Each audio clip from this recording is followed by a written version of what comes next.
Hello नमस्ते, स्वागत छ हजुरहरूलाई नेपाल अनलाइन स्कुल च्यानलमा। आज हामी बीबीएस फर्स्ट इयरको माइक्रो इकोनोमिक्स पढ्न जाँदैछौँ है त। जस अन्तर्गत चाहिँ हाम्रो यहाँ रहेको छ युनिट 7 अन्तर्गत product pricing theories and the practice है त। अब जसै गरी चाहिँ अब हामीले यहाँ चाहिँ आज चाहिँ ओलुकी मार्केट स्ट्रक्चरको बारेमा चाहिँ छोटो जानकारी हामी लिन जाँदैछौँ है त। विशेष गरी चाहिँ अब हामीलाई थाहा नै छ हाम्रो मार्केट स्ट्रक्चर चाहिँ विभिन्न प्रकारको हुने गर्दछ। जस्तै हाम्रो मोनोपोलिस्टिक कम्पिटिसन मार्केट स्ट्रक्चर र मोनोपोली मार्केट स्ट्रक्चर र त्यति मात्रै नभएर चाहिँ अब हाम्रो के हुन सकिन्छ त पर्फेक्ट कम्पिटिसनको चाहिँ आउने भयो है त। त्यो कुराहरू भयो। यसरी चाहिँ विभिन्न प्रकारको मार्केट स्ट्रक्चर मध्ये चाहिँ हाम्रो यो ओलुकी पनि एउटा के हो त मार्केट स्ट्रक्चर हो है त। र यो ओलुकी मार्केट स्ट्रक्चर यस्तो स्ट्रक्चर हो जसमा चाहिँ हाम्रो चाहिँ प्रोडक्टहरूको चाहिँ सेलर चाहिँ सिङ्गल मात्र नभएर चाहिँ फ्यु अलिक थोरै मात्रामा हुन्छ, एउटा चाहिँ होइन, तर यसमा चाहिँ फ्यु सेलरहरू हुन्छ भन्ने कुरा चाहिँ यहाँ चाहिँ रहेको छ है त। र अब विशेष गरी त्यति मात्र नभएर चाहिँ अब यो हाम्रो ओलुकी मार्केट स्ट्रक्चर अन्तर्गतमा रहेका जुन फ्यु सेलरहरूले चाहिँ जस्तै मार्केटहरूलाई चाहिँ कन्ट्रोल चाहिँ जस्तै 60% भन्दा बढी कन्ट्रोल चाहिँ गरिरहेको चाहिँ हामी बुझ्न सक्छौँ। सबै चाहिँ ओभरअल पनि कन्ट्रोल गरेन र लेस देन 60% पनि कन्ट्रोल नगरेर चाहिँ उनीहरूले चाहिँ मोर देन चाहिँ अब उनीहरूले 60% चाहिँ कभरेज गरेको हुन्छ मार्केटलाई है त।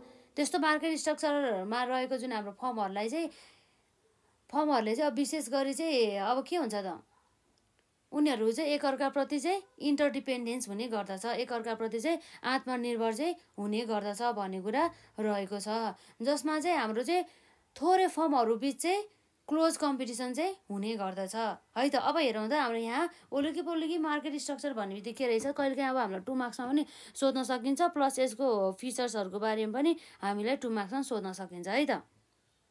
यहाँ रहेको छ हाम्रो ओलुकी is the market structure in which the few sellers captures large share of the market. In other word this is a situation in which there are only few seller whose product are either homogeneous or the close substitute. उनीहरूको चाहिँ दुवै टाइपको चाहिँ product चाहिँ हुन सकिन्छ।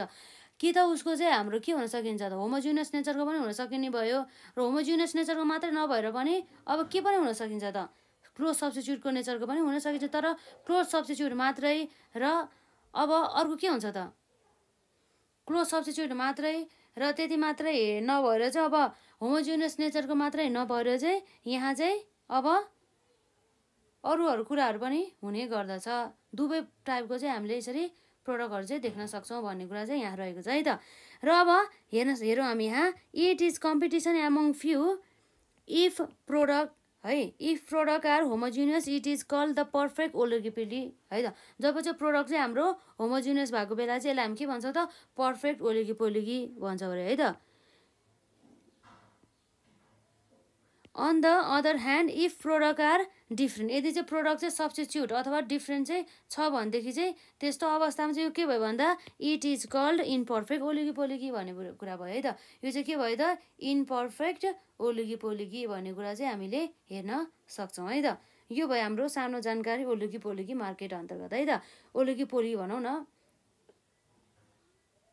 Oligopoly भनौँ विशेष गरी चाहिँ हाम्रो ओलिगोपोली भन्दा पनि ओलिगोपोली भइहाल्यो। र यसको चाहिँ अब हाम्रो चाहिँ यहाँ फिचर्स है त।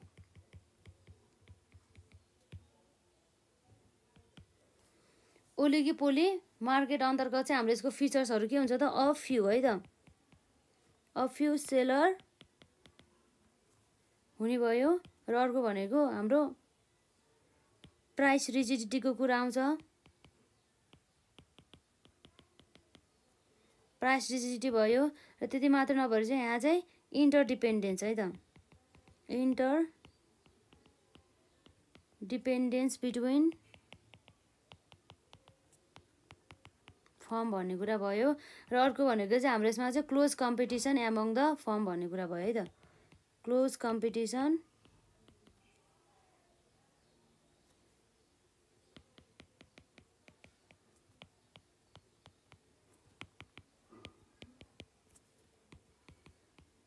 भनेपछि यसरी हामीले हेर्न सक्छौँ ओलिगोपोली मार्केट है त। Oligopoly is the market structure in which few sellers captures large shares of the market. In other words, this is the situation in which there are the only few sellers whose products are either homogeneous or the close substitute है त यो फिचर्सहरु अन्तर्गत चाहिँ हाम्रो चाहिँ few सेलर्सहरु हुने भयो, price रिजिडिटीको कुरा पनि भयो र इन्टरडिपेन्डेन्स बिट्विन द फर्म भन्ने कुरा भयो र त्यसैगरी हाम्रो close competition among the few form भन्ने कुरा भयो। जसरी चाहिँ अब हामीले यसरी नेपालको मार्केटमा चाहिँ हेर्दाखेरि हाम्रो कहिलेकाहीँ एक्जाममा सोधिरहेको हुन्छ।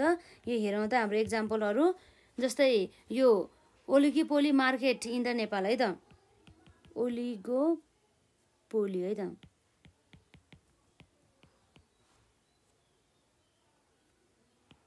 Market in Nepal.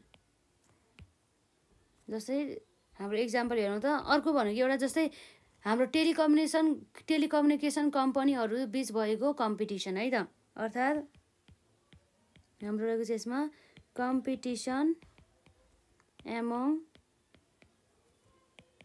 Among the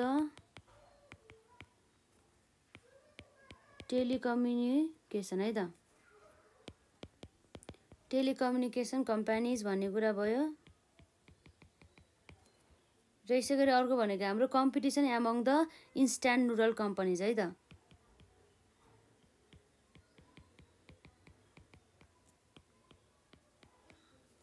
among the instant noodles companies. यो कुराहरु भयो। खासै यसमा केही पनि गाह्रो छैन है, मैले त्यही भएर यसमा सर्टकटमा हजुरहरुलाई भन्दिए। यसमा हाम्रो अघि ओलिगोपोली भन्दै थियो त्यो होइन, हाम्रो ओलिगोपोली भन्छ है त।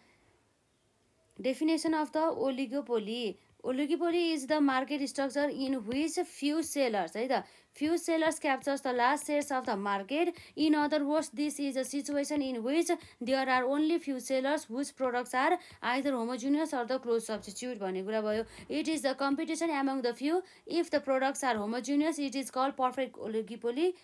On the other hand, if products are different, it is called imperfect oligopoly भन्ने कुरा भयो। जसको फिचर्स अन्तर्गत हामी हेर्न सक्छौं a few sellers, price rigidity र interdependence between the firm, close competition among the few firms भन्ने कुरा भयो।